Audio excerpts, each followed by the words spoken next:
@রুমানা শিমুল blog থেকে আমি শিমুল চলে এলাম নতুন একটি রেসিপির সঙ্গে। আজকে শেয়ার করবো পাবদা মাছ দিয়ে আলু বেগুনের ঝোল। অবশ্যই টমেটো দেব, তো চলেন তৈরি করে ফেলি। বিসমিল্লাহ বলে একটা কড়াই দিয়ে দিলাম। এবার কড়াই দিয়ে দেব তেল। আমরা আলু বেগুন রান্না করব পাবদা মাছ দিয়ে, টমেটো দিয়ে। দিয়ে দিচ্ছি পর্যাপ্ত তেল। আমি দিয়ে দিলাম প্রায় 1/4 কাপের মতন তেল। 1/4 কাপের চেয়ে একটু কমই হবে, 1/4 কাপ ও 1/4 কাপ বা 1/4 কাপের চেয়ে একটু কম, সামান্য কম তেল। তেলের মধ্যে দিয়ে দেবো পেঁয়াজ। পেঁয়াজটা আমি 1/4 কাপ দেব। বেগুনে কিন্তু খুব বেশি পেঁয়াজ লাগে না, তবে তারপরও আমরা যেহেতু আমি আসলে বেসিক্যালি পেঁয়াজটা একটু বেশি খাই, আমার হাজব্যান্ড পেঁয়াজ বেশি খেতে পছন্দ করে, পেঁয়াজ কম হলে তরকারিটা পছন্দ করে না। তো 1/4 কাপ পেঁয়াজ দিয়ে দিয়েছি আমি। এবার এটাকে ভেজে সুন্দর করে ব্রাউন করব। আমার পেঁয়াজ বাদামি হয়ে গেছে, দেখতেই পাচ্ছেন বা দেখাই যাচ্ছে। আমি এটাকে গাঢ় বাদামি করে নিয়েছি। এরপর দিয়ে দেবো কষানোর জন্য 1/4 কাপ পানি। এবার আমি এটাতে লবণ দিয়ে দেব।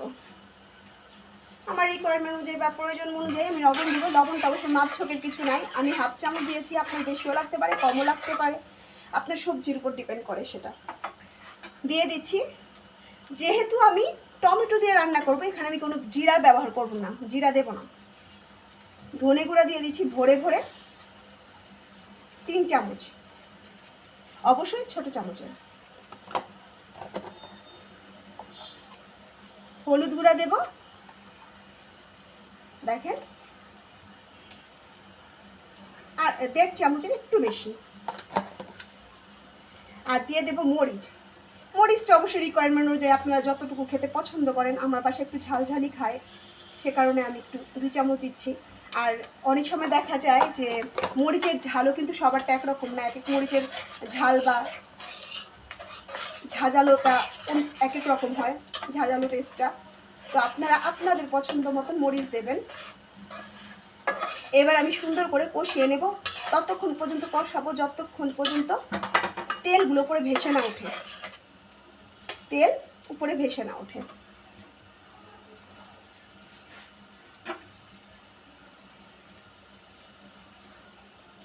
এর ফাঁকে যেহেতু এখন টমেটোগুলো খুব শক্ত হয়, কোলেস্ট্রলের হয়, সহজে গলতে চায় না, আমি টমেটোগুলোকে আলাদা একটা হাঁড়িতে পাশের চুলায় গলিয়ে নিব। এই জন্য আমি পানি দিয়ে টমেটোগুলো ছোট ছোট করে কেটে পানি দিয়ে সামান্য 1 চামচের মতো তেল দিয়ে দিলাম। দেখেন ছোট ছোট করে কেটে নিচ্ছি। আর দিয়ে দেবো সামান্য 1 চিমটি হলুদ, রংটা সুন্দর হওয়ার জন্য, এবং সামান্য লবণ দিয়ে দিলাম। সামান্য লবণ, লবণ ছাড়া কিন্তু এটা গলবে না, তো আপনাকে লবণ দিতে হবে সামান্য। এবার এটাকে আমি ঢাকনা দিয়ে ঢেকে সিদ্ধ করে গলিয়ে নেব। দেখতেই পাচ্ছেন আমার তেল ভেসে উঠেছে, সুন্দর মতো তেলগুলো ভেসে উঠেছে, দেখাই যাচ্ছে। এই পর্যায়ে আমি আমার সবজি বেগুনগুলোকে কেটে রেখেছিলাম এরকমভাবে, এবং আলুগুলোকে কেটেছিলাম সবজির সঙ্গে মিল রেখে। একটা কথা না বললেই নয়, মানে আলু যখন দেবেন বা যেই সবজি দেন, সবজিগুলোর সঙ্গে মিল রেখে কাটার চেষ্টা করবেন, একই রকম করার চেষ্টা করবেন, তাহলে সবজিগুলো দেখতে খুব সুন্দর লাগে। আর চোখের সঙ্গে মানুষের পেটের ক্ষুধা প্রচণ্ড মিল।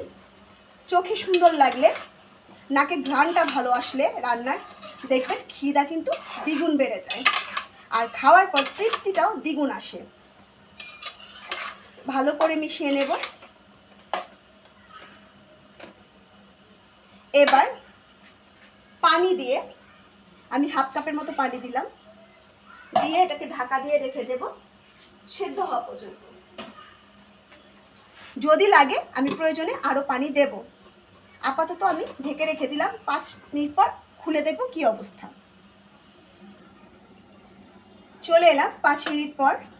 এবার দেখব সবজিটার কি অবস্থা। দেখতেই পাচ্ছেন একটু পানি ছেড়েছে। তো আমার আলু এখনো গলেনি, তো 5 মিনিটে গলার কথাও না। এই পর্যায়ে আমি আরও হাফ কাপ পানি দেব। পানি দিয়ে আরও হাফ কাপ পানি দিলাম, দিয়ে এটাকে ঢাকা দিয়ে অপেক্ষা করব সবজি গলা পর্যন্ত। আলু আমার বেগুন কিন্তু গলে গেছে, দেখেন বেগুন কিন্তু গলতে সময় লাগে না, অলমোস্ট বেগুন প্রায় গলে গেছে তো, কিন্তু আমার আলুটা কিন্তু গলেনি। আলু এবং বেগুন দুটাই সুন্দরভাবে গলার জন্য আমি অপেক্ষা করব ঢাকা দিয়ে আরও 10 মিনিট।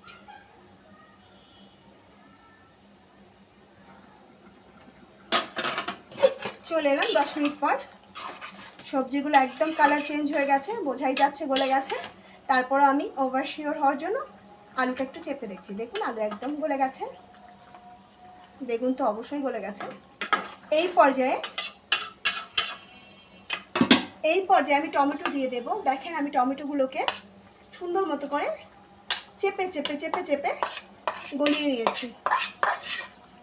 চুলায় দিয়ে আলাদাভাবে সিদ্ধ করে নিয়েছি, কারণ নয়তো কিন্তু টমেটোগুলো সুন্দর মতো হবে না, গলবে না।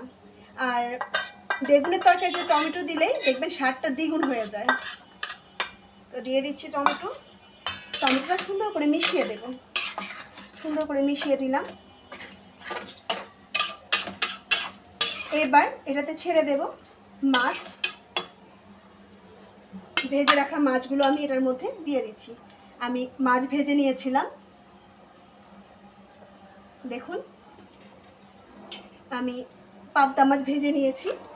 মাছ ভাজার রেসিপি যদি দেখতে চান তাহলে অবশ্যই আমার চ্যানেলে আপলোড করা আছে, দেখে নেবেন কিভাবে মাছ রান্নার জন্য রেডি করতে হয় বা ভাজতে হয়।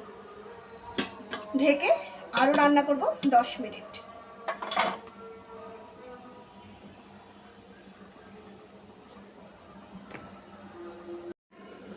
চলে এলাম 10 মিনিট পর। বিসমিল্লাহ, দেখতেই পাচ্ছেন কি সুন্দর কালার এবং মাছগুলো সফট হয়ে গেছে। এই পর্যায়ে আমি লবণটা দেখে নেব। হ্যাঁ, আমার লবণ পারফেক্ট, আর দিতে হবে না। দিয়ে দিচ্ছি ধুয়ে রাখা কাঁচামরিচ। আমার চ্যানেলটি যারা এখনও সাবস্ক্রাইব করেননি তারা অবশ্যই সাবস্ক্রাইব করে দেবেন, আর অবশ্যই লাইক কমেন্ট শেয়ার করবেন, নোটিফিকেশন দিয়ে অবশ্যই আমার পাশে থাকবেন। আমার ছোট্ট চ্যানেলটিকে এগিয়ে নিয়ে যেতে আমাকে সাহায্য করবেন। তো আমার রান্না শেষ, চুলাটা বন্ধ করে দিচ্ছি। তো আবার দেখা হবে নতুন কোনো রেসিপি নিয়ে অথবা নতুন কোনো টপিকস নিয়ে। @রুমানাজফুল ব্লগে আমি শিমুল আজকের মতো বিদায় নিচ্ছি। Tata, bye bye.